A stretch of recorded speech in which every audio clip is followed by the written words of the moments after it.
This A conference will grabar. now be recorded.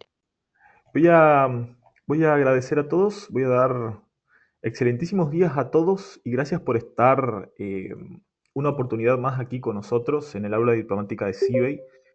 Mi nombre, por como se ve, es Joaquín Brito y tengo la oportunidad de poder hablarles hoy desde la Argentina. Así que desde mi parte les digo buenas tardes a todos. Aquí ya son las 1:05 de la tarde, 1:04. Muchas gracias igual a todos que a pesar de las diferencias horarias por las que existen en todos nuestros espectadores con respecto a México, porque tenemos estudiantes, gente que lee nuestro blog, que ve la revista diplomática que tenemos de toda Latinoamérica. Así que muchas gracias por eso, por estar el día de hoy aquí presentes con nosotros. Como siempre es de costumbre, en CIBEI siempre estuvimos comprometidos de poder ofrecer la mejor formación en el campo de lo internacional de manera más que accesible y siempre siguiendo la actualidad para poder, para poder dotar a los estudiantes y que estos puedan llegar a ser internacionalistas siempre es del momento, de la actualidad. Y esta clase de encuentros, como las de hoy, están justamente destinadas para eso.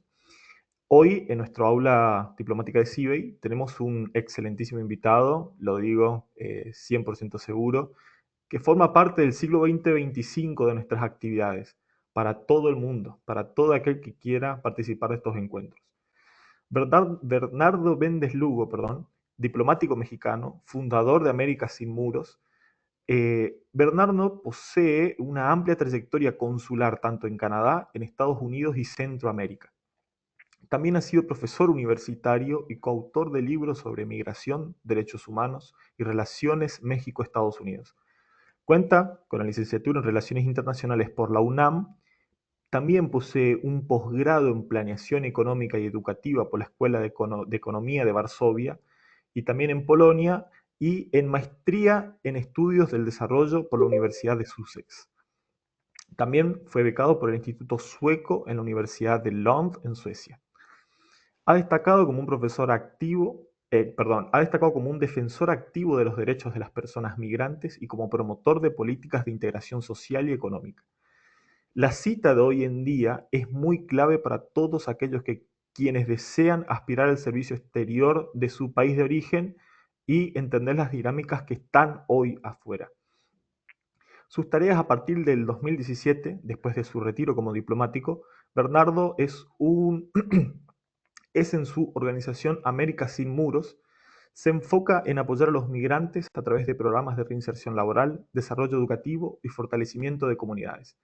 Además de su labor directa con migrantes, ha colaborado con diversos foros internacionales, promoviendo siempre el diálogo sobre temas migratorios desde una perspectiva de los derechos humanos.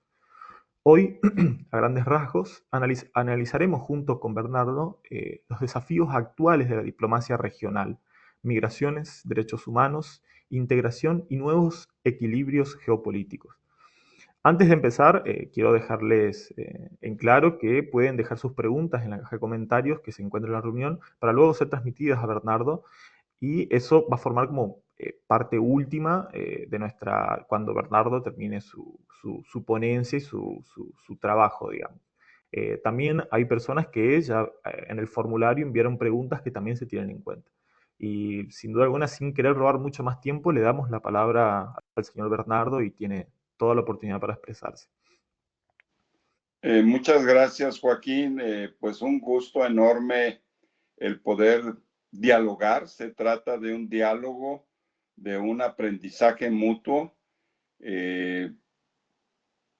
No creo que, digamos, el tema lo mencionábamos un poco antes de entrar al aire, de que en América Latina, en el Caribe, las condiciones que tiene el diplomático de carrera no son en general muy alentadoras.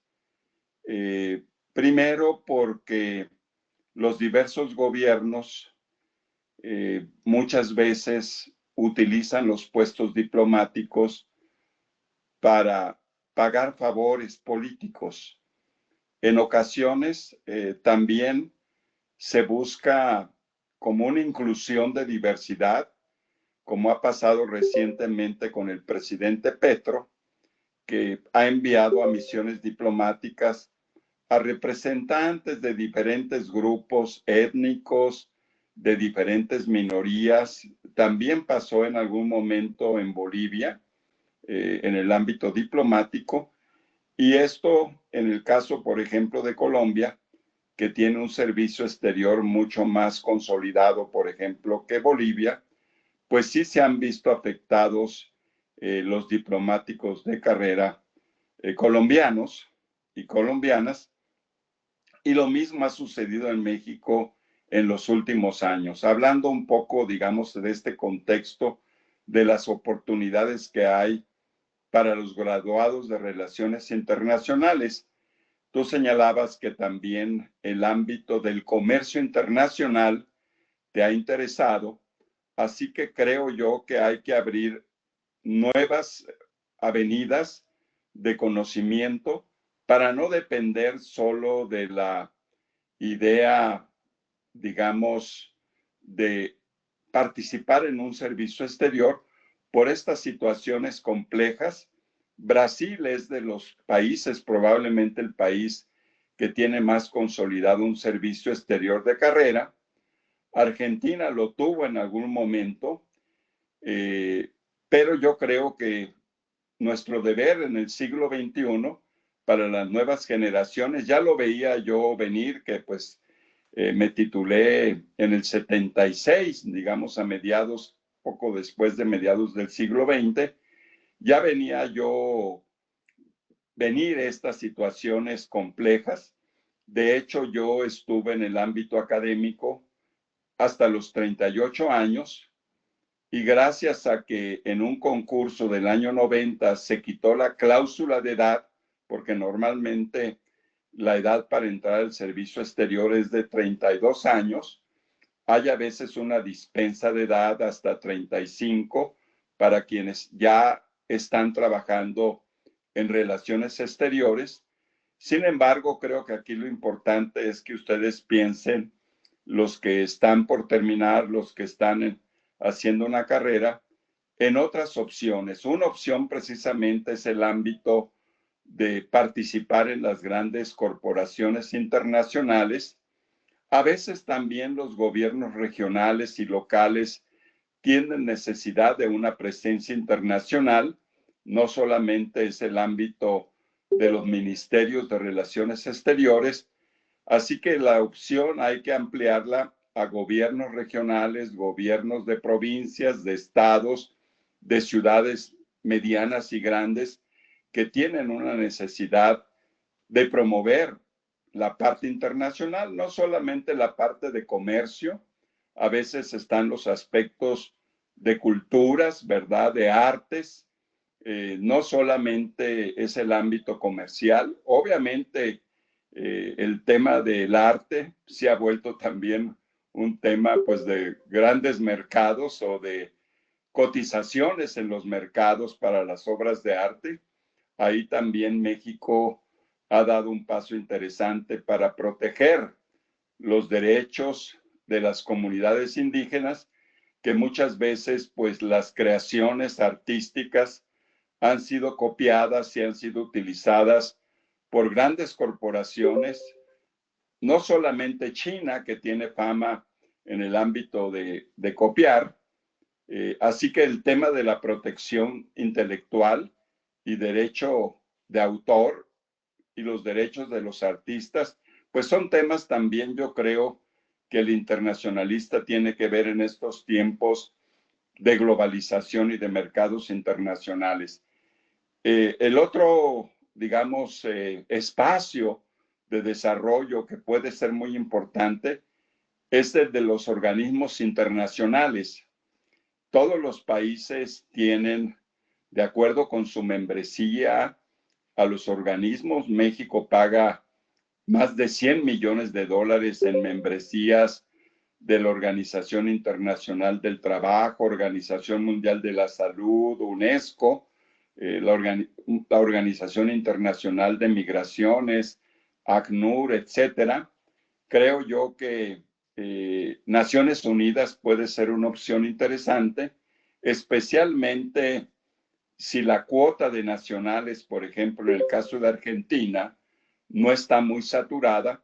Recordemos que en una época con el exilio político, muchos argentinos muy preparados recurrieron como chilenos a los organismos internacionales y llegó un momento en que se saturó esa cuota porque ya había demasiadas personas y de acuerdo con el número de personas, con el porcentaje, pues ya no había opciones para más profesionales argentinos y chilenos. Hay que estudiar cómo está esa cuota. En muchos casos hay personas que pueden tener doble ciudadanía, doble, digamos, nacionalidad, y eso de alguna manera sucedió en el caso de chilenos, uruguayos y argentinos que tomaron la nacionalidad mexicana al estar aquí muchos años, y para entrar a organismos no hay necesidad de ser de una nacionalidad o ciudadanía por nacimiento. Así que si ustedes tienen esa opción por algún motivo de dos o tres diferentes nacionalidades, hay que explorar también pues cuál es la que está menos saturada, ¿no? En la ONU, en los organismos de la ONU y otros organismos internacionales que no son directamente estos clásicos de la Organización Mundial de la Salud, de la OIT en Ginebra, también en Ginebra la ONUDI, la Organización de Naciones Unidas de Desarrollo Industrial en Viena. Sí lo tenemos también, pues ya implican una mayor especialización. El Banco Mundial, que tiene actualmente muchas opciones también en términos de equidad, cambio climático, pueblos originarios, en fin, se han ido diversificando las opciones para especialistas en el Banco Mundial, obviamente Banco Interamericano de Desarrollo, y el Fondo Monetario Internacional, que implica pues una muy alta especialización en temas de finanzas, aunque creo que también han venido cambiando estos organismos. Esto es nada más para dar un panorama muy breve de las opciones profesionales. Las grandes empresas también tienen pues necesidad de internacionalistas, pero se debe tener un cierto tipo de formación en temas de mercados, en temas, también a veces hay los temas laborales, los temas de inclusión de minorías, así que no solamente es la parte netamente de mercado, de capacidades gerenciales, sino también las empresas, pues tienen actualmente las grandes corporaciones muchas cadenas de proveedores locales. Así que toda esa relación, digamos, en los países donde operan, pues hay necesidad, no solamente Nestlé, Walmart y otras grandes corporaciones que tienen esa necesidad de gente que tenga una visión internacional porque están operando en diversas, digamos, en diversos países y con temas que son nuevos en las agendas de estas empresas, como los temas ambientales, los temas de inclusión. Así que creo yo que hay que explorar, ¿verdad?, esos campos inéditos para el que normalmente pensó solamente en el ingreso a la actividad diplomática. Reitero, Naciones Unidas, aunque sabemos que vivimos tiempos difíciles para la ONU, con la administración Trump se han perdido. Ayer hablaba con una colega de UNICEF, las Naciones Unidas para la Infancia, que han perdido un tercio de su financiamiento, al menos en México, y creo que así ha pasado con algunos organismos de ONU que tenían fondos de la Agencia Estadounidense para el Desarrollo, conocida como USAID. Así que son tiempos también difíciles para todo el entramado multilateral, internacional. No es fácil. Probablemente, pues los próximos 3, 4 años haya menos oportunidades. Estamos hablando, y aquí entro ya al tema de migración, para la Organización Internacional de Migraciones, para la Organización de Naciones Unidas para Refugiados, ACNUR, que tenían fondos de la agencia estadounidense y que los han perdido. Obviamente, ayer en un evento académico muy importante convocado por Canning House de Gran Bretaña, un evento, digamos, de vinculación con nosotros, los egresados de universidades de Gran Bretaña. Yo, como comentaste, yo estudié en Sussex, ahí hice una maestría de 2 años en el Instituto de Estudios del Desarrollo. Así que el día de ayer se habló precisamente de esta problemática financiera, hablando de temas de cambio climático por la secretaria o ministra del Medio Ambiente y Recursos Naturales de México, Alicia Bárcena, que ya fue secretaria de la Comisión Económica para la América Latina y también fue canciller de México. Así que hay grandes retos en ese tema de cambio climático. Y aquí lo interesante y preocupante es que en este momento ya los análisis internacionales señalan que la principal causa a nivel internacional de migraciones es precisamente el tema de condiciones ambientales adversas. Es decir, históricamente la necesidad de migrar venía por la búsqueda de oportunidades de empleo, de mejores condiciones económicas. Sin embargo, en los últimos años, y creo que ya con más, digamos, con más duración, tenemos también el tema de las condiciones de violencia, ¿verdad? Las condiciones de inseguridad.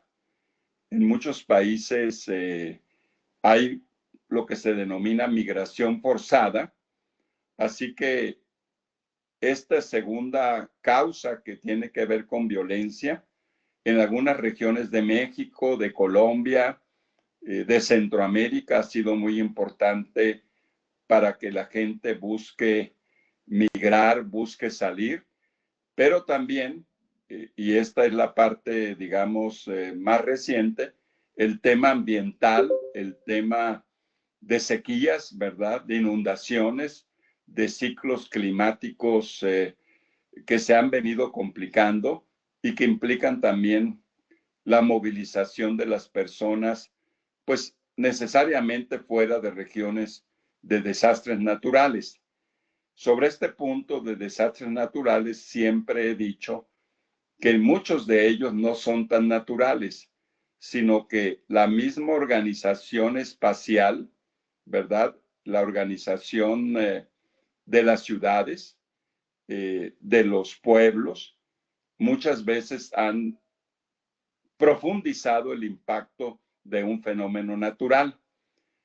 Por ahí tengo un estudio en el caso de huracanes en Cuba y cómo comparado con países vecinos como Dominicana, Haití, el impacto, estos son estudios de hace años, el impacto en Cuba era mucho menor porque tenían una capacidad más grande para la organización urbana, ¿verdad? De evitar asentamientos irregulares.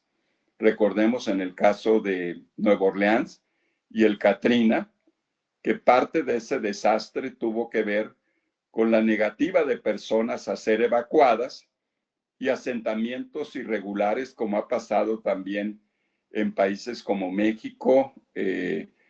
Ayer hablaba la ministra que en el reciente ciclón, uno de los recientes ciclones en Acapulco, las regiones de las, digamos, del puerto donde se han conservado los manglares tuvieron menos impacto de los ciclones y las regiones donde destruyeron totalmente los manglares, el impacto de los huracanes fue mucho más grande. Así que el tema de desastres naturales y obviamente lo que implica la salida de personas en búsqueda de oportunidades es un elemento importante analizar porque muchas veces no hemos sido capaces, los gobiernos o los académicos o los empresarios, de tener políticas adecuadas en los asentamientos humanos. Ha habido deslaves sobre zonas que se han construido irregularmente. Fue el caso hace algunas décadas ya de San Salvador, donde muchas viviendas quedaron sepultadas por el lodo y por el agua. Así que esta parte de, digamos, de la falta de planeación y de alguna manera la especulación también, ¿verdad?, de terrenos, son aspectos que afectan eh, a muchas regiones, particularmente en desarrollo. Me gustaría, Joaquín, y veo también ahí a Mancal Mazzini, ¿verdad? En la foto, ahí en el video, no sé si hay más compañeros por ahí, eh, eh, hablar un poco de lo que hemos nosotros hecho en el ámbito de América Sin Muros, un poco con la idea que esto pueda ser de utilidad, ¿verdad? Obviamente que antes de yo retirarme por ley, ¿verdad? Me retiré porque a cierta edad es obligatorio el retiro. Obviamente con la experiencia previa con migrantes mexicanos, recordemos que el destino del 95% de migrantes de México es Estados Unidos. eh, esta relación histórica, recordarán, pues viene desde hace siglos. México perdió una parte importante de territorio en la intervención de Estados Unidos en 1847. Previamente, pues ya Texas se había separado, ¿verdad?, de México en 1836. Así que hay una parte de esa población, como dicen estos mexicanos, no cruzamos la frontera nos cruzó. O sea, por el hecho pues, de haber habido esos cambios significativos. Así que pues ya sumados todos los mexicanos de diferentes generaciones, nos encontramos, de acuerdo con el censo estadounidense, personas que reclaman un origen mexicano o nacidas en México, son 40 millones.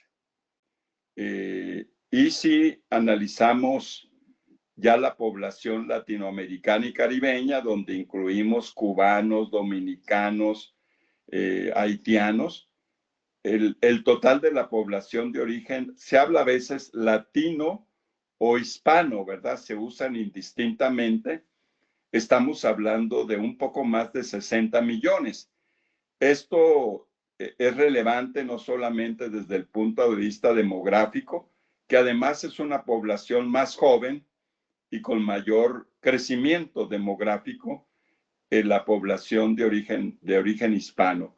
Así que nada más para ver el contexto, ¿verdad?, de la importancia que tiene esta población y que seguramente en los próximos años, pues ya una buena parte de esta población mexicana y de origen latinoamericano y caribeño, pues es ciudadana.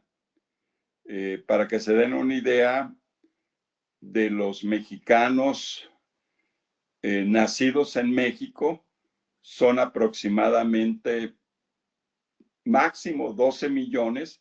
Estaríamos hablando que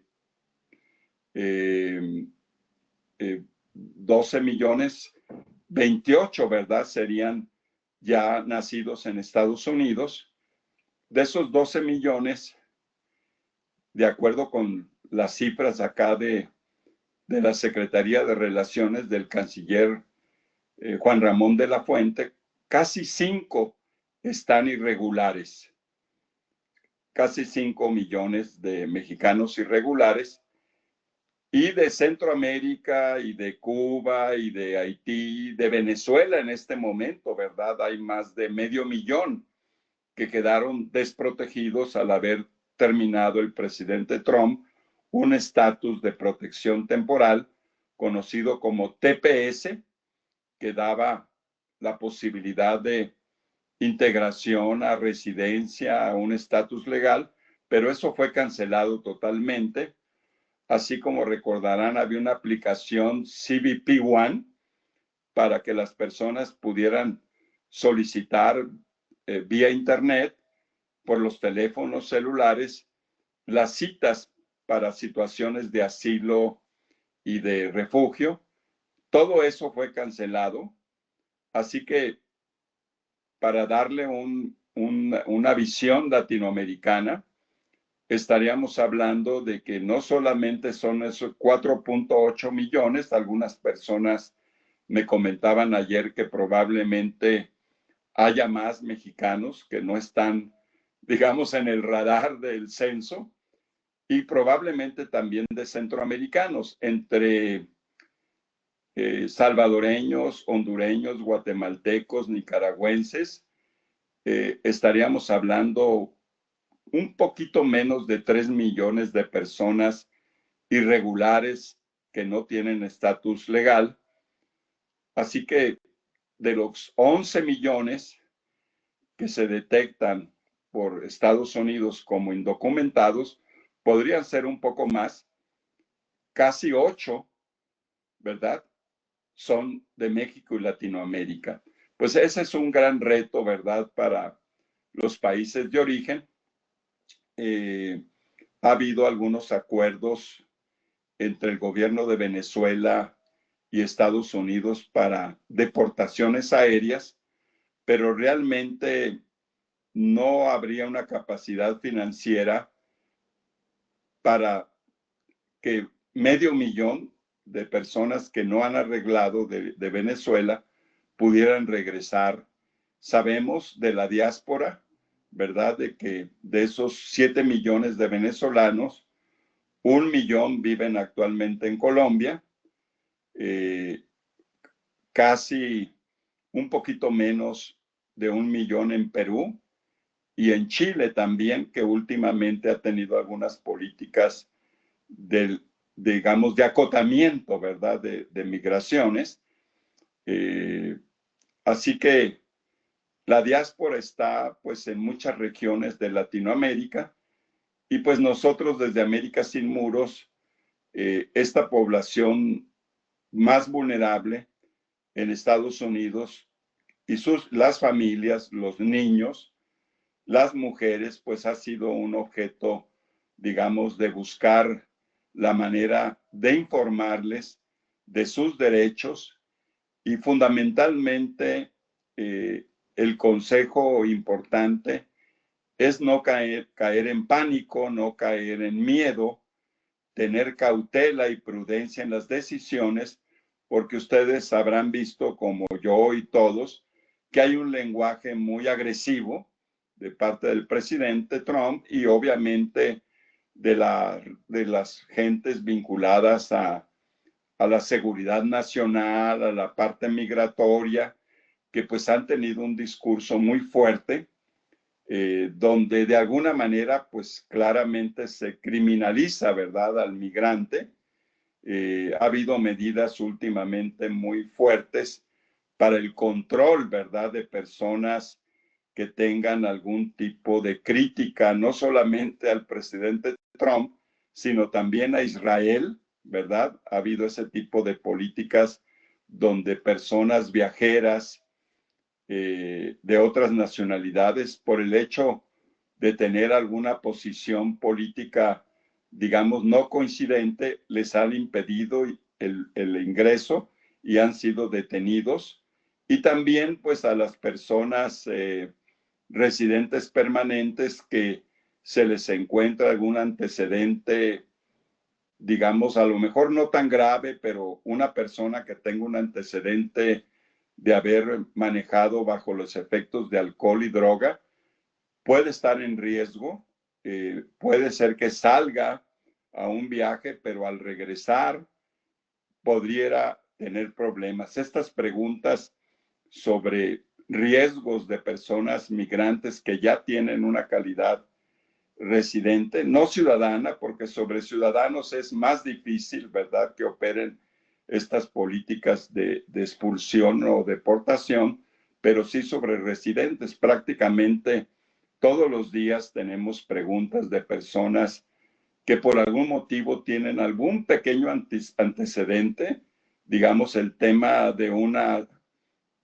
una infracción de tránsito, por ejemplo, no se diga el alcohol, y obviamente los que tengan situaciones más delicadas como algún tema de haber estado involucrado en drogas o haber estado involucrado en acoso sexual, estas situaciones pues son gravemente penadas y ahorita muy utilizadas para las deportaciones. Así que nosotros a esta población mexicana y latinoamericana les hemos brindado un documento que se llaman las 10 reglas de oro no le pusimos inmigrante indocumentado porque en algún momento el Ku Klux Klan, recordarán, una organización de ultraderecha, cuando yo inicialmente empecé mis reglas estando en Atlanta, pues hubo un ataque del Ku Klux Klan. Nos tocaba en Atlanta ver Alabama, ¿verdad? Un lugar muy conservador. Y pues fui atacado como diciendo que yo estaba apoyando a ilegales y a criminales, ¿no? Porque el hecho de cruzar sin papeles, de acuerdo con la ley estadounidense, considera un acto criminal. Así que pues tuve que cambiar el nombre y se llama las 10 reglas de oro del inmigrante reciente. Quité lo de indocumentado en Estados Unidos, inmigrante mexicano y latinoamericano reciente, donde vienen todos los consejos sobre de qué manera pues pueden ellos estar más seguros de que no serán molestados por la migra, la autoridad migratoria, recordando que en los estados de gobiernos demócratas, normalmente las policías no cooperan con la migra. En los estados republicanos, los gobernadores y las policías, dependiendo también a veces de ciudades, puede ser que una ciudad, no sé, en el caso de Texas, que es republicano el gobernador, de línea dura, trumpiana, puede ser que algunas ciudades que tienen gobiernos un poco más liberales, demócratas, como Austin, la capital, que tiene fama por ser un centro de educación superior, puede ser que tengan menor riesgo, pero en general, sí vivimos una época de alto riesgo para estas familias inmigrantes, pero siempre aconsejamos a que tengan mucha prudencia, porque del discurso a los hechos, lo hemos visto con el tema arancelario, hay unos vaivenes y zigzagueos muy grandes donde se amenaza, pero a la hora de la hora no se cumplen las amenazas. Y lo mismo hemos visto con digamos, la cantidad de deportaciones que lleva en estos meses Trump, digamos, del 20 de enero ahorita a abril, pues no son realmente muy grandes comparado con un periodo similar del expresidente Biden. Es inclusive menor. Este tipo, digamos, de amenaza no se cumple en la realidad. Recordarán ustedes que él prometió 1 millón de deportados por cada año de gestión. Ahorita, al ritmo que va, apenas completaría para todo el periodo menos de 1 millón, con mucho de 700,000 a 800,000, y eso estamos hablando de mucho. Así que las capacidades también para deportar no son, digamos, adecuadas para el tipo de amenaza. Y obviamente que la gente se ha ido informando sobre derechos. Como ustedes saben, si no hay una orden de cateo cuando van a una casa, no abre la persona. hay una serie ya de recomendaciones de la propia Asociación de Abogados de Inmigración de Estados Unidos, conocida por la sigla AILA. Ellos han estado dando mucha información para evitar detenciones arbitrarias, aunque obviamente hay órdenes ejecutivas y crecientemente hay otros problemas que no había. El último hecho relevante es que la autoridad fiscal de impuestos, que jamás había compartido información de las personas que declaran impuestos con migración, solamente los casos excepcionales de un contribuyente que tenía algún tema relacionado con lavado de dinero podía compartirse en casos muy excepcionales la información de un contribuyente, pero ahorita ya no hay límite para que la autoridad migratoria revise esas declaraciones, recordando de que las personas indocumentadas tienen un número de declaración.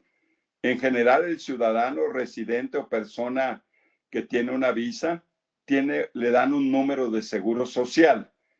El Social Security Number en Estados Unidos es muy importante para cualquier persona en historial de crédito, para los impuestos, pero hay mucha persona inmigrante que no tiene ese número y saca un número que se le conoce como ITIN number. Lo pueden ver ahí en Google, ITIN number.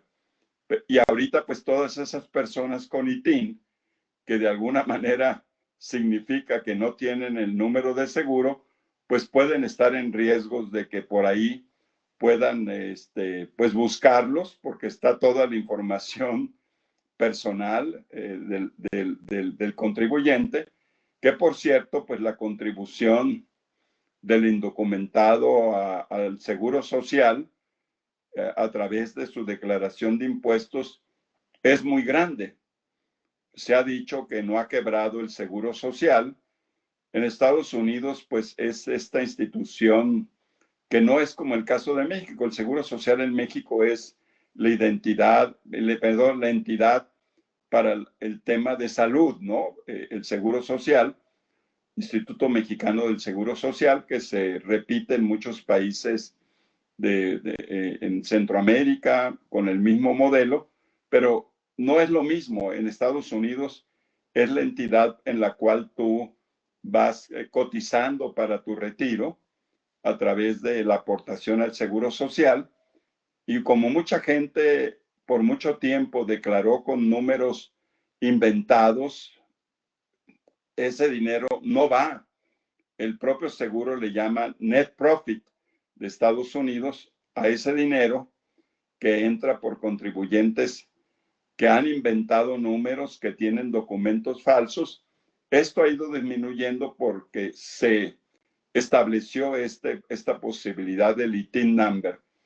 Así que el tema de estas poblaciones vulnerables, hay que reconocer, por ejemplo, que El Salvador, pues después de México, creo que es el que tiene mayor número de consulados y pues realiza también un esfuerzo importante.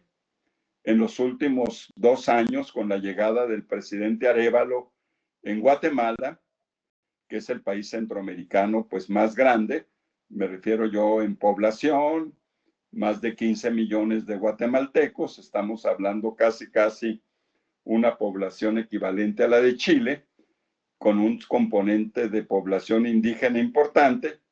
Así que sí hay esperanzas de que la coordinación para el tema de deportaciones y las opciones de reinserción laboral en México se ha avanzado muchísimo en esta parte, con la participación del sector empresarial, con un elemento importante que es la certificación laboral, porque muchas de las personas que estarán llegando deportadas han aprendido y han desarrollado habilidades importantes en Estados Unidos, pero que no tienen una certificación laboral. Así que la labor de los gobiernos federales y estatales en México es muy importante para certificar laboralmente a los que regresen y que se les facilite la reinserción laboral. Entre los deportados, seguramente vamos a tener un porcentaje, digamos, de un 15-20% de personas no mexicanas. Aquí los activistas, las activistas de Guatemala, por ejemplo, pues han expresado mucha preocupación porque el guatemalteco que llegue a la frontera norte de México tiene que atravesar, ¿verdad?, todo el territorio mexicano para llegar a Guatemala, y es un territorio lleno de peligros. Hay por ahí una película de Griselle Wilson, guatemalteca, es el apellido de casada, originalmente Griselle Magaña, sobre el infierno mexicano. Es una película, un largometraje sobre todos los riesgos que corren los migrantes de Guatemala cuando cruzan México. Así que esa es una realidad insoslayable, el riesgo, porque desafortunadamente, pues una parte importante de los territorios que atraviesan los migrantes, pues están los grupos del crimen organizado.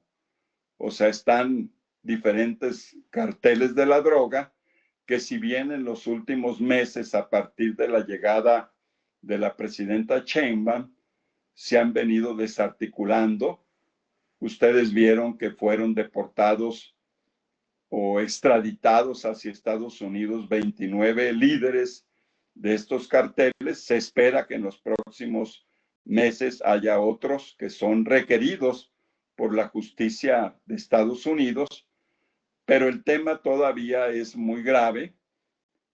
Hay amenazas también de Estados Unidos abiertas de que podrían intervenir directamente en operaciones quirúrgicas en las regiones donde operan estos carteles. Así que es importante, digamos, cómo se acota el poder de estos grupos, porque pues son uno de los peligros que tienen los migrantes de retorno, no solamente los de Centroamérica, sino cualquier mexicano que quiera regresar a su lugar de origen.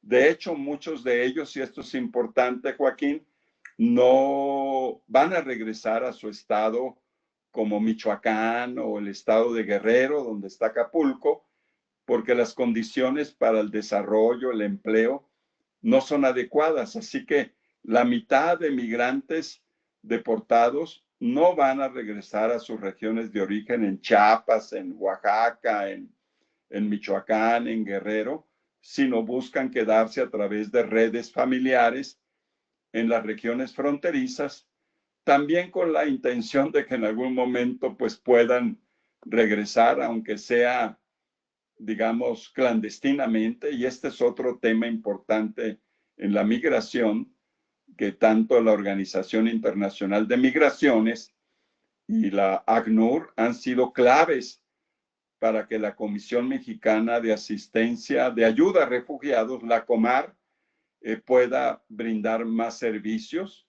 Creo que están en espera de refugio en México, muy probablemente cerca de 100,000 personas, y las capacidades y los recursos de gobierno para esta comisión pues no son nada suficientes. Así, la ONU pues también está sufriendo recortes, así que la sociedad civil, las organizaciones jesuitas, por ejemplo, escalabrinianas y de otras órdenes religiosas son claves en el ámbito de los albergues y de recibir a las familias. El gobierno de México, el gobierno federal, ha creado una serie de red de albergues, pero creo que en lo fundamental, en todo el país, buena parte de los albergues son de asociaciones civiles con una destacada presencia de organizaciones jesuitas y de diferentes órdenes religiosas. Eso hay que reconocerlo. Algunas fundaciones también privadas han apoyado, en algunos casos, pues de grandes corporaciones. Ustedes seguramente habrán escuchado del señor Carlos Slim, que maneja mucha telefonía, es uno de los grandes magnates, pero también pues tiene una red de fundaciones que apoyan aspectos de salud, de educación, de emprendimiento. Fundación Carlos Slim, hay varias. Y otro grupo que tiene también actividades muy importantes de apoyo en general, reconocerán el grupo Bimbo, el grupo de PAN. Ellos también, pues, también de raíces muy católicas, la familia fundadora de Bimbo, con presencia prácticamente, pues, en China, en Europa, en todos lados, pues han tenido un desarrollo importante en algunas tareas benevolentes y filantrópicas. Aquí, pues, hay que reconocerlo. Desafortunadamente, Joaquín, actualmente de las organizaciones civiles, más de la mitad están inactivas, o sea, no están con la posibilidad de recibir donativos porque se complicó mucho la labor de las asociaciones civiles en el gobierno anterior y no ha cambiado mucho la legislación, de tal manera que no resulta muy atractivo tener de alta una asociación civil cuando hay demasiadas restricciones para donativos, no se diga si vienen del exterior, están muy fiscalizados esos donativos.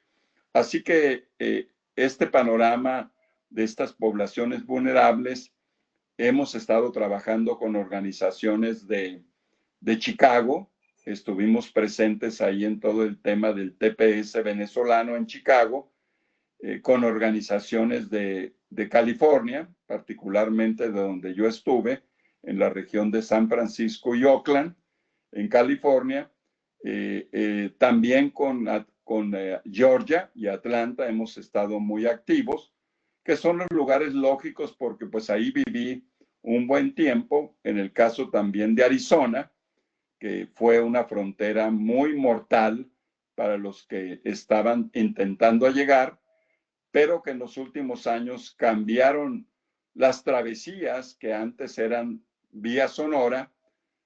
Recordarán, está pues el desierto en Estados Unidos, se conoce como Sonoran Desert, que es el desierto de Arizona, y hay una nación indígena en la frontera con México que tiene 80 kilómetros de frontera con México, la nación Tohono Ono, Tohono con H, y esta, digamos, esta parte era donde la gente entraba y regularmente una región también muy pobre de los pueblos originarios de ahí de Arizona, pero con el control fronterizo en mucha región norte de México de estos grupos delincuenciales y que también controlan ya el tráfico de personas, desafortunadamente también la trata. Estos son aspectos que se tienen que contemplar en este proceso. Yo creo que lo mismo cuando hablamos del cruce del tapón del Darién, ¿verdad? De la gente que viene de Sudamérica para cruzar hacia Centroamérica. Creo que en todos los trayectos y todos los orígenes, el propio comisionado de migración ha dicho que pues, son más de 100 nacionalidades que tratan de atravesar México. Obviamente, ustedes se imaginarán, son 12 nacionalidades, casi todas de Latinoamérica y el Caribe, Haití, Cuba. Recordarán que los haitianos llegan de Sudamérica, no llegan de Haití, cruzan el Darién, algunos logran algunos vuelos, como el caso de cubanos que van de La Habana a Managua, en Nicaragua, por ahí ha sido el flujo, ha habido una laxitud de las autoridades cubanas para dejar salir a mucha gente por la crisis también que vive Cuba, ¿verdad? Problemas muy fuertes económicos, de electricidad, de alimentos, etcétera. Y de esa manera, pues han tenido esta travesía por México, cubanos, haitianos, venezolanos y obviamente lo que anteriormente era más dominante, la gente de Centroamérica. Así que ese panorama es complejo, es cambiante, es difícil. México está muy presionado desde la primera administración de Trump para el control y contención de la migración en la frontera sur de México. Esto ha implicado de que México también limite a que las gentes que llegan por la frontera sur, particularmente por Tapachula, Chiapas, échenle un ojo a esta ciudad, Tapachula, muy compleja, en la frontera sur, y se les limita para que no viajen y se queden en los estados de Chiapas, de Campeche, de Oaxaca. Hay una contención, pues de alguna manera se ha hablado en los últimos años del muro mexicano.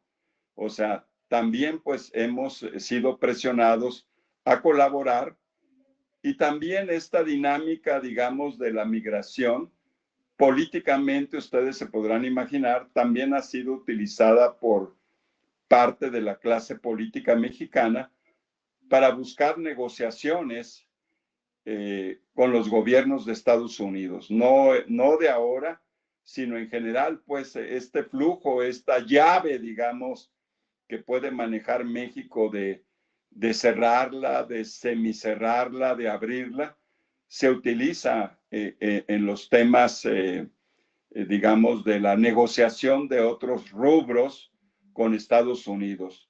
Se ha hablado que también esto pues es, digamos, no está súper comprobado, pero que algunos intereses estadounidenses políticos han impulsado esa migración para los fines electorales.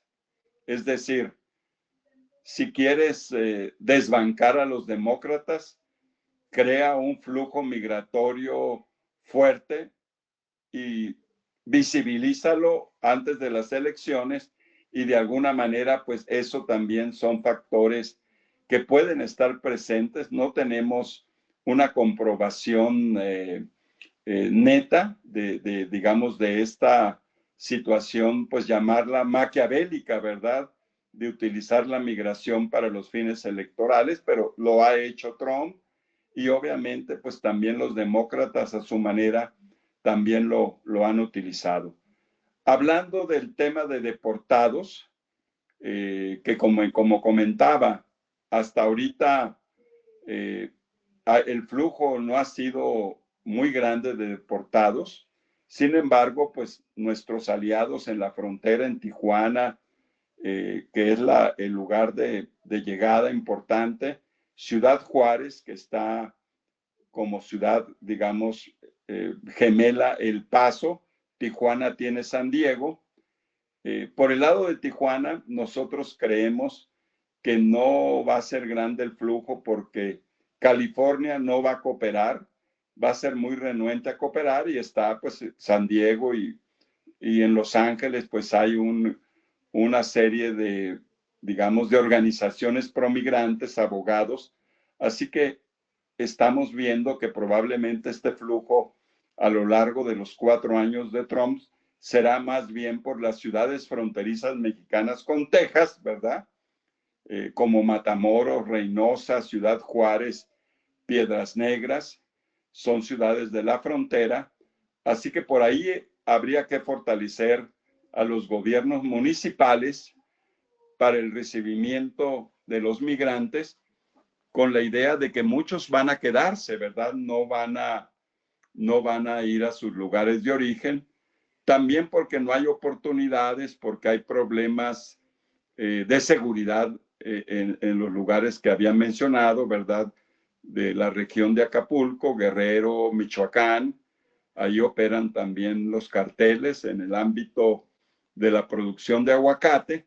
Tenemos ahí más del 80% de la producción de aguacate. Como ustedes saben, muy demandado en los Super Bowls de Estados Unidos, el famoso guacamole. Así que se dice que retrasó Trump los aranceles porque se esperaron al Super Bowl para que hubiera dotación de aguacate mexicano. Sin embargo, bueno, son más factores que están presentes. Y sí me gustaría ver un poco también la perspectiva de los transmigrantes. Hablamos ya de los vulnerables, que son casi 8 millones de latinoamericanos, ¿verdad? En su mayor parte mexicanos, recordando que la mitad de los mexicanos indocumentados están en California, en la región de Los Ángeles. Creo que es importante, ¿verdad?, darle la dimensión. Lo mismo que en el caso de centroamericanos, muy probablemente de esos casi 3, 1,5 están también en la región angelina, y que obviamente pues son ciudades santuarios, ¿verdad? Los Ángeles, San Francisco. Así que por ahí no creo que vaya a haber mucha acción.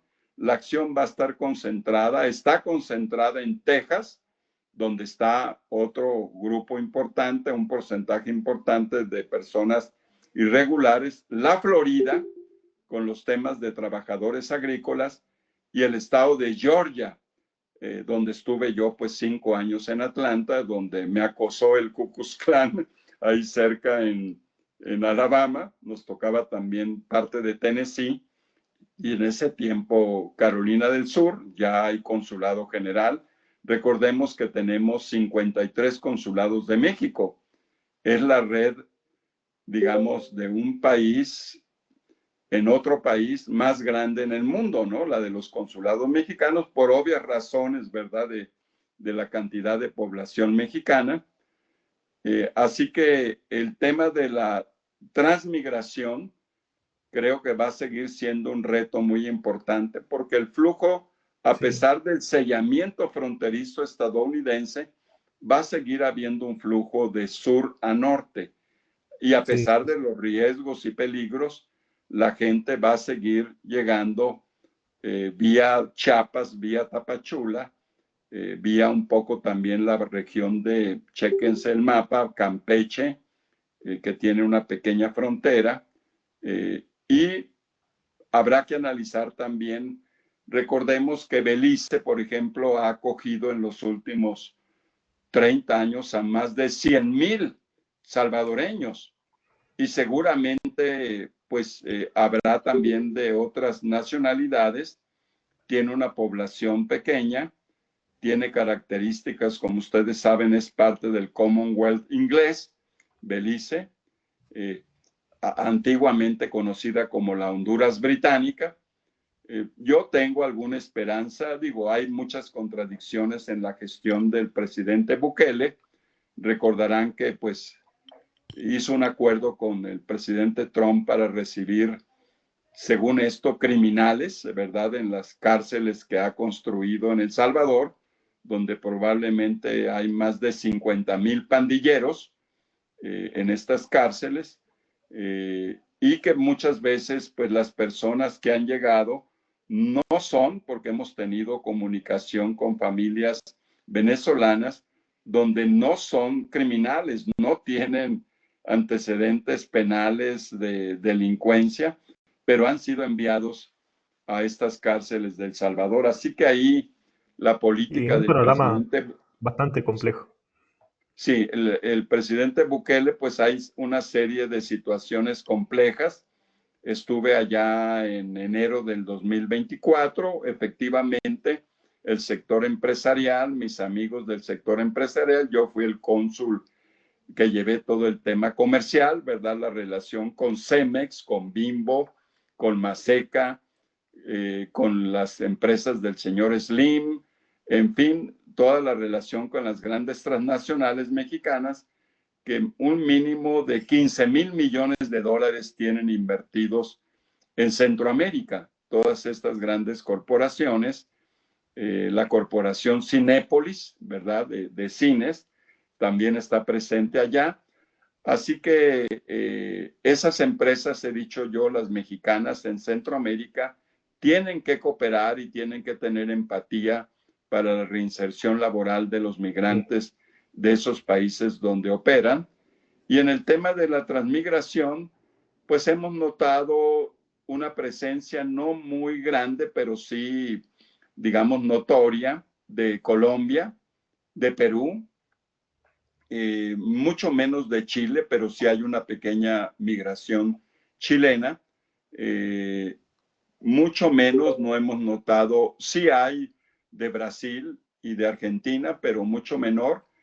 Así que el grueso de ese, digamos, 90% de transmigrantes en México son de Honduras, El Salvador, Guatemala, un poco menos Nicaragua, creo que cero Costa Rica y cero Panamá.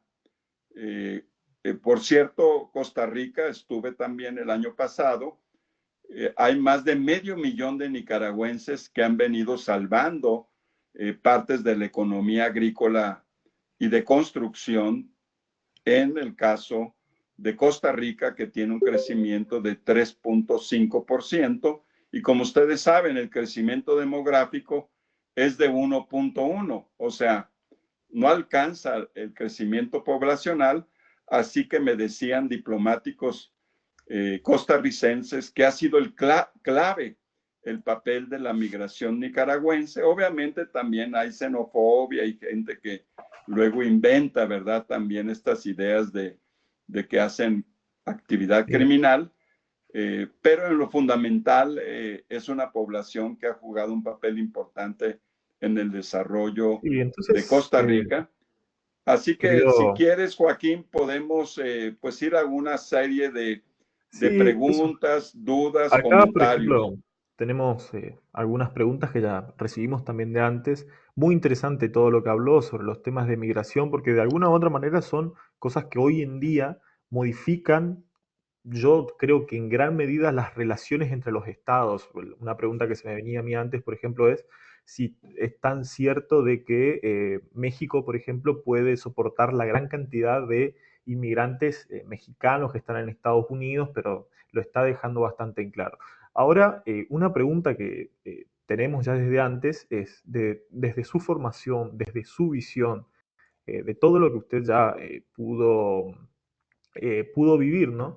Hoy en día, ¿cuáles son, de manera concisa, si usted lo puede plantear, cuáles son algunas características profesionales que tiene que tener hoy en día, hoy, siglo XXI, 2025, un buen diplomático? Pues mira, son varias avenidas. Te comento en mi caso, la mayor parte de mi actividad, digamos, consular y diplomática fue en dos rubros, que por ahí me fui yo, digamos, especializando. Eh, en Montreal fui agregado de prensa. En Atlanta fui agregado de prensa. En San Francisco fui agregado de prensa y ahí ya me toca el surgimiento de redes sociales. Así que ya fui agregado de prensa y de alguna manera pues manejar ya surge Facebook en 2005, surge Twitter también en esos años, surge esta red profesional LinkedIn. Todas surgen en San Francisco, por cierto, ¿eh? Todas surgen ahí en el área de la bahía, en Silicon Valley. Se fortalece Yahoo, pero en general todas las redes que van a dar origen después a otras de la misma casa, como el caso de Instagram con Facebook. Así que me toca ahí también un poco reinventarme, ¿no? En el ámbito de prensa, pero en San Francisco ya inicio con los temas de promoción de negocios. Esas fueron, digamos, mis dos líneas. Voy a hablar un poco de otras nuevas líneas que se están abriendo. Así que la parte de medios, de prensa, de vocería, de ser vocero, me tocó en El Salvador también ser vocero y recordarán, hubo un crimen en México de 72 migrantes en 2010 en el norte de México, en Tamaulipas, de los cuales una buena parte centroamericanos, alguno que otro de Sudamérica, y yo era el vocero. Fue una experiencia dolorosa, difícil, estresante de responder, ¿verdad? Porque pues murieron en México. En ese momento no se sabía, cuando pasó ese grave incidente de los 72 migrantes, algunos menores de edad y mujeres, que habían estado presentes junto con la delincuencia mexicana, algunos pandilleros de esos grupos de la Mara Salvatrucha ya estaban involucrados en México, pero no sabíamos en ese momento que estaban pues actuando ya en territorio mexicano. Lo siguen haciendo, porque pues extorsionan a sus connacionales en el trayecto por México, y pues debido a esa inseguridad en muchas partes de México no hay un control, no hay un acotamiento. Hay que reconocer que a partir de la llegada de la presidenta Sheinbaum en octubre del año pasado, sí se ha empezado a acotar el poder de algunos de estos grupos delincuenciales. Sin embargo, pues todavía inclusive hay que ver de que pues tienen también, como pasa en muchos países, ¿verdad? Tienen vínculos con algunos grupos políticos, ¿verdad? O sea, algunos de estos grupos delincuenciales a veces dan financiamiento a campañas electorales. Todo es muy gris, ¿verdad? O sea, no hay una evidencia plena, pero más o menos yo viniendo, ¿verdad? Nativo de la región donde nacen casi todos los carteles de Sinaloa, de ahí viene el Chapo Guzmán, de ahí viene el Mayo Zambada, de ahí viene Rafael Caro Quintero, el Señor de los Cielos, una buena parte. Obviamente hay carteles también en Tamaulipas, donde se derivó ese grupo delincuencial de los Zetas, y los carteles de Tijuana pues tienen su origen en Sinaloa, una buena parte. Así que pues conozco desde niño, ¿verdad?, el poder de estos grupos y la capacidad de corromper a los dirigentes políticos, ya sea a veces con una omisión o inclusive pues está más o menos estudiado. Les recomiendo muchísimo los estudios del doctor, lo pueden googlear, tiene bastante en digital, Luis Astorga Almanza.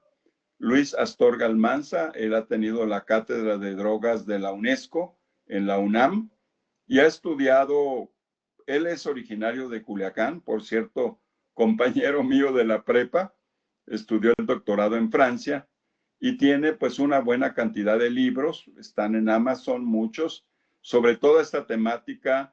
Estudió la biblioteca del Congreso de Estados Unidos, documentos desclasificados, para demostrar, ¿verdad?, el vínculo, la relación, la omisión de grupos de gobierno del estado de Sinaloa, este estado que está con, digamos, una costa de 580 kilómetros en el Golfo de California, de ahí vengo yo.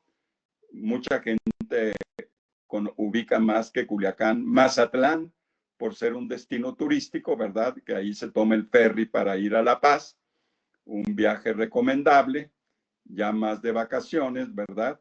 Así que Astorga Almanza ha hecho estos estudios y yo he dicho recientemente que ese modelo, digamos, de connivencia de Sinaloa se generó como un modelo nacional.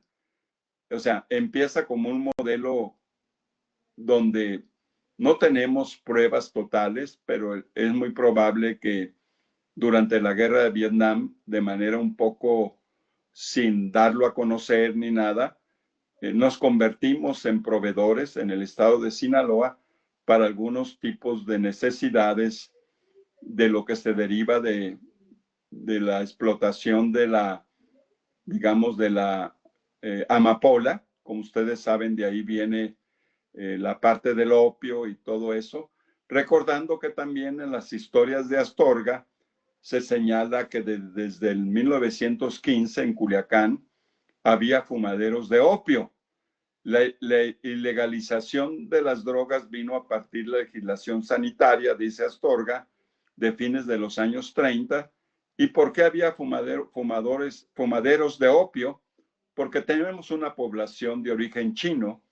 En todo el noroeste de México es muy importante esta inmigración. Así que estos temas también de inmigraciones en el ámbito regional de México y de Centroamérica Recordemos, por ejemplo, en el caso de Bukele, pues es inmigración palestina. En el caso de Honduras, también juega un papel importante en la economía esta élite árabe palestina. En El Salvador me decía, no sé si el papá de Bukele, que en paz descanse, somos el 2%, pero le damos empleo a la mitad del país. Eso comentaba él o algún otro amigo de la comunidad árabe. El Club Árabe de San Salvador es muy importante en términos pues de relaciones diplomáticas con esta comunidad. Así que creo yo que el estudio regional, creo que en Argentina también es importante en el tema de qué Sí, sí, grupos de sí. migración llegan. Acá, por ejemplo, el señor Carlos Slim, probablemente uno de los latinoamericanos más ricos, ¿verdad? Es de origen sirio-libanés.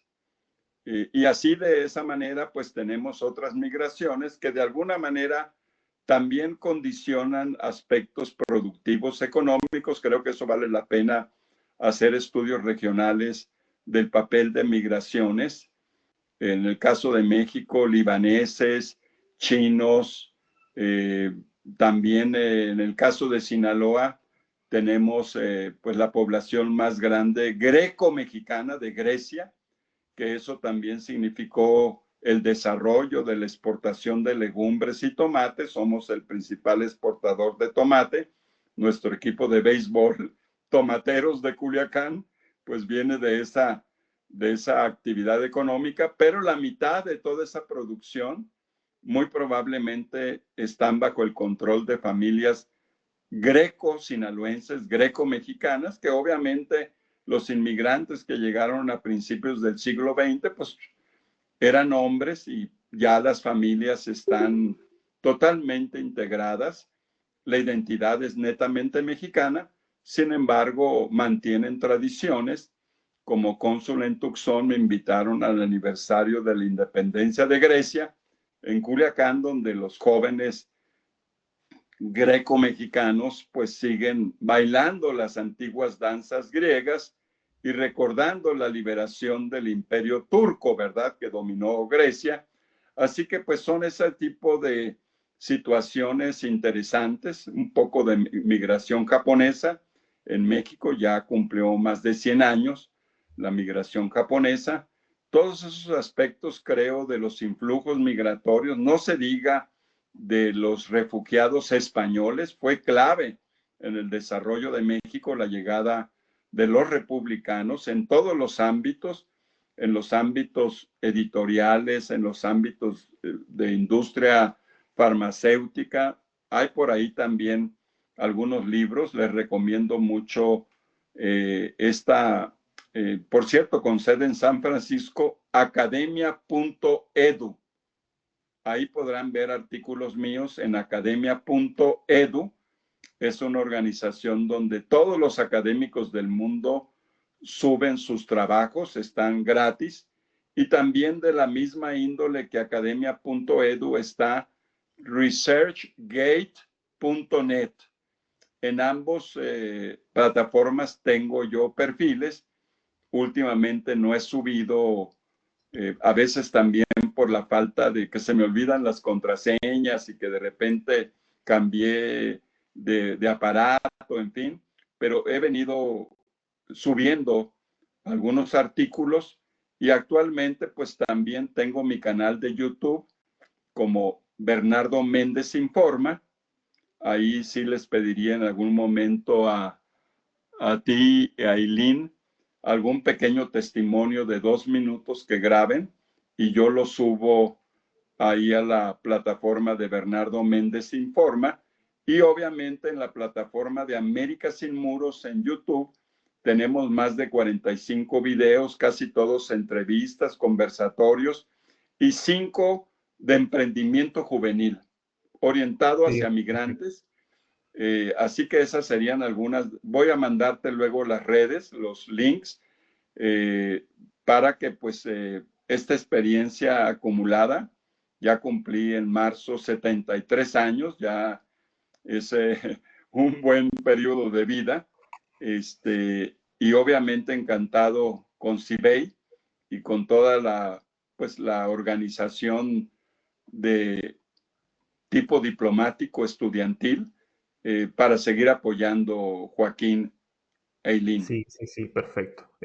Una pregunta más que también se resuena mucho es a la hora de entrar al servicio exterior de las naciones, digamos. ¿Qué cualidades personales pensás vos que, por ejemplo, acá Giovanni en los comentarios eh, dice, por ejemplo, mi más grande sueño es entrar en la Academia Diplomática Matías Romero? ¿Qué consejo le puedes dar a toda persona que quiera llegar a emprender, características personales, que tienen que estar preparados para poder empezar estos estudios, para poder ingresar a la carrera diplomática, ¿no?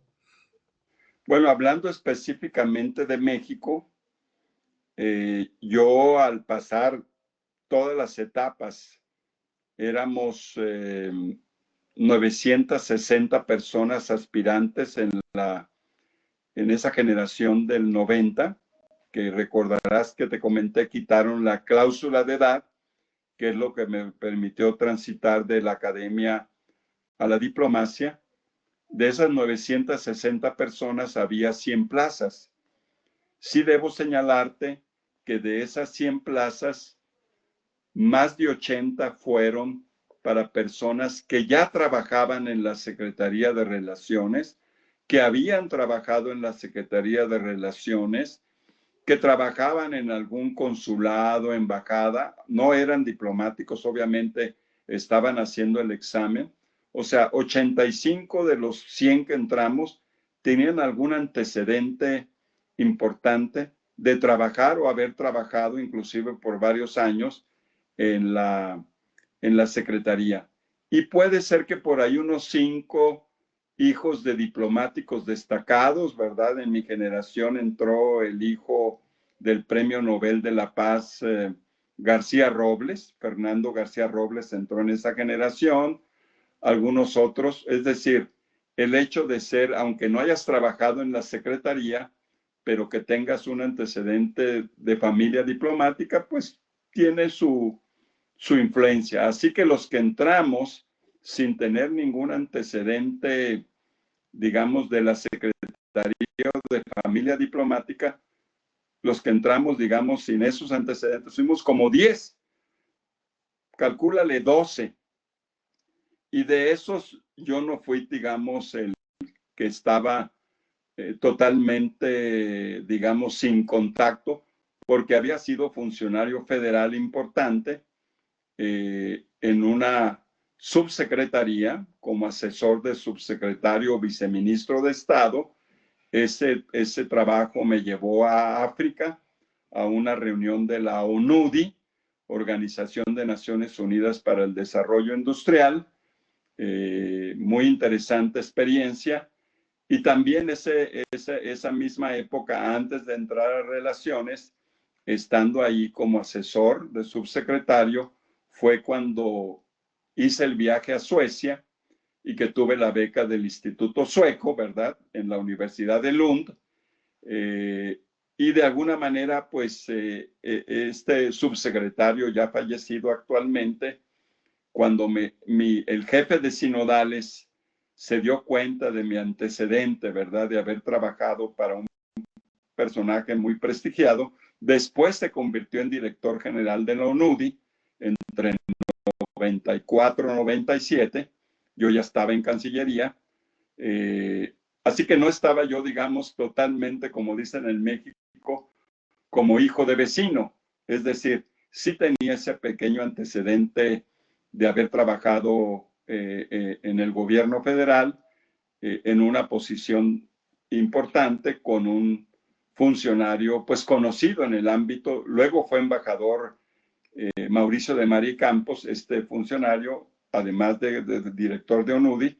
El viaje a Suecia no fue gratuito porque en ese tiempo los suecos tenían cierto peso en la ONUDI y pues mi labor tanto en África, en la reunión de ONUDI a favor del desarrollo industrial de Cabo Verde, República de Cabo Verde, eh, tuvo una labor también de cierto cabildeo a favor de la futura candidatura de mi jefe como director general que se logró la elección de director general de la UNUDI. Así que pues viendo las cualidades, pues creo yo que siempre es muy importante el tener una visión muy amplia, muy actualizada. En los últimos años se habla mucho de la diplomacia digital, ¿verdad? Se habla mucho pues de la necesidad de utilizar nuevas herramientas, que a mí no me tocó, el tema también de la inteligencia artificial aplicada pues a la resolución de problemas, a los escenarios o a hacer toda una serie de investigaciones con inteligencia artificial de temas de negociación internacional. Creo que toda esta parte de las herramientas tecnológicas es muy importante y que obviamente están las temáticas como todo el tema de cambio climático. Este es un tema que ahí está y ahí se va a quedar y va a seguir creciendo por los riesgos que tenemos. Viene la COP30 muy pronto. Así que creo yo que son muchos aspectos también en el ámbito cultural.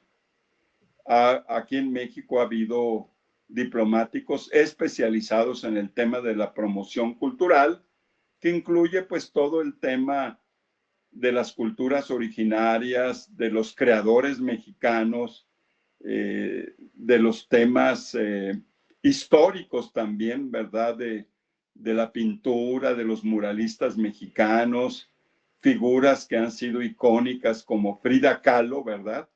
Diego Rivera y otros muralistas.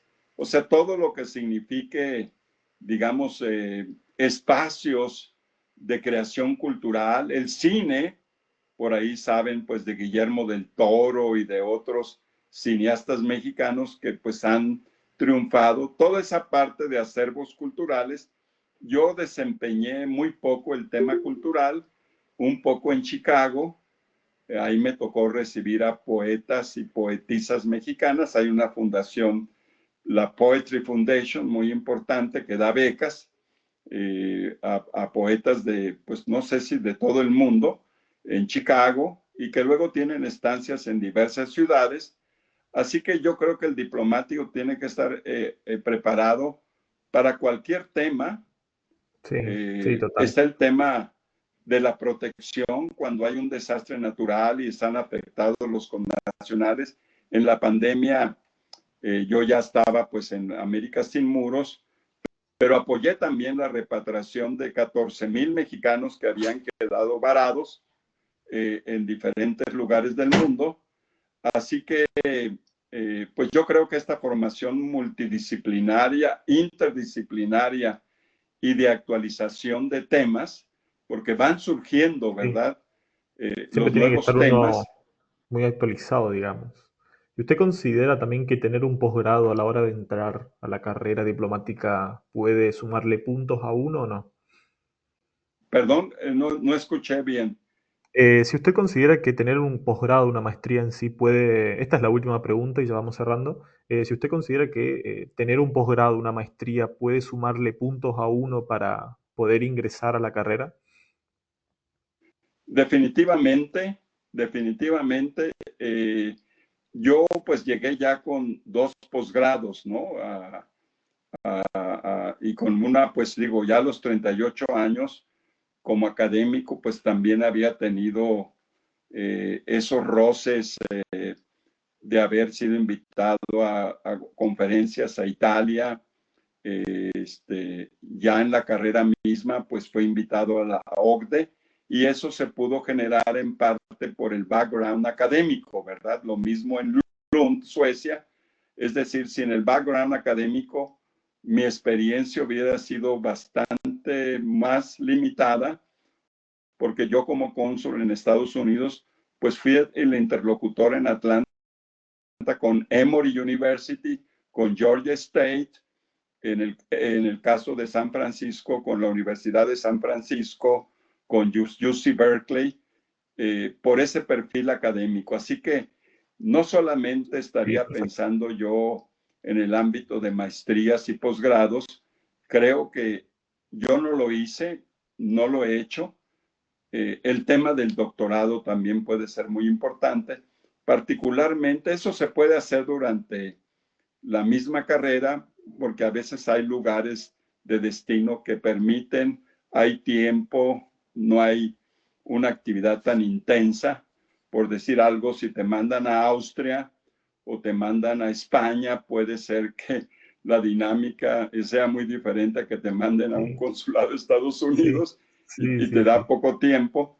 Así que puedes hacer un doctorado en algunos lugares donde la actividad está más moderada.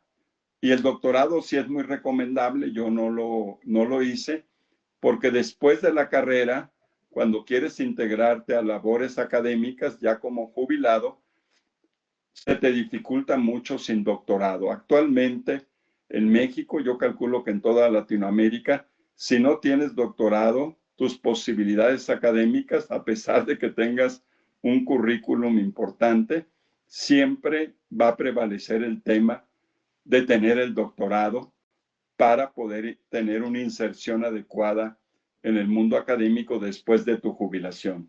Sí, sí, entiendo. Entonces, esa es la última pregunta. Ya no le vamos a robar más tiempo de su vida. Muchas gracias por haber asistido, doctor Bernardo. Y le damos las gracias también a todas las personas que hoy pudieron asistir. Así que le damos la oportunidad porque se nos fue mucho el tiempo. Muy interesante. Yo me enganché hablando en vez de proponerle la dinámica para las preguntas. Así que le damos muchas gracias a todos por estar hoy. Y, eh, eh, podemos retirarnos. Así que muchas gracias, doctor. Eh, espero que estos nuevos años con la administración Trump se nos sea un poco más tranquila, esperamos. Muy bien, Joaquín, no sé cómo se pronuncia, Eileen, el nombre. Aileen, Gracias y pues No, no formo parte de la organización de esta conversatoria, pero me uní. Así que muchas gracias por su tiempo. Bueno, cuestiones de Trump habrá que ver. Cuando hay recesión económica, los migrantes sufren más. Así que vamos a ver cómo avanza el sí, mundo. Como nota al pie de página al comentario de Joaquín. Y si nos quiere dejar algún contacto para que lo sigamos en redes sociales, también voy lo a pasar a donde me mandaron el enlace, voy a pasar todas mis redes sociales, ¿sí? De Cibey, donde me mandaron el enlace para el Zoom, ahí les paso yo las redes sociales, ¿sí? Sí, perfecto, sería mucha ayuda, ¿eh? Mucha ayuda sería. Pues les deseo lo mejor en sus carreras profesionales, muchos éxitos y pues siempre hay que estar abiertos a cualquier reto que venga, por más difícil que sea. Sí, por favor, muchas gracias igualmente. Muchas gracias a todos por Hasta asistir. luego. Hasta luego. Hasta luego.